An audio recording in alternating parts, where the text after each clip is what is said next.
Okay, so before the end of class, we are going to do a quick assessment before you guys leave today, and we're going to be using Pear Deck. So go on ahead and log into your Pear Deck accounts and get that settled, and we're going to start with question 1 today about what we learned in class. So the first question is, what is addition? And you can either answer for A, B, or C, and I'll tell you the correct answer in just a second. Let you guys answer. Alright, so the correct answer was A, adding something to something else. And now let's move on to question 2. What is subtraction? And you either have option A, B, or C. Take a few seconds. Okay, so the correct answer is C, taking one number or an amount from another number. Now question 3 is, what is 2 plus 2?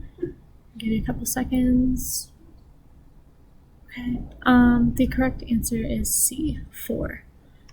And now the last question for the day before you guys leave from class is, what is 10 minus 4?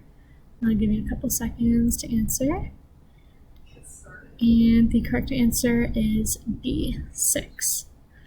And there you go. That is all I have for you guys today.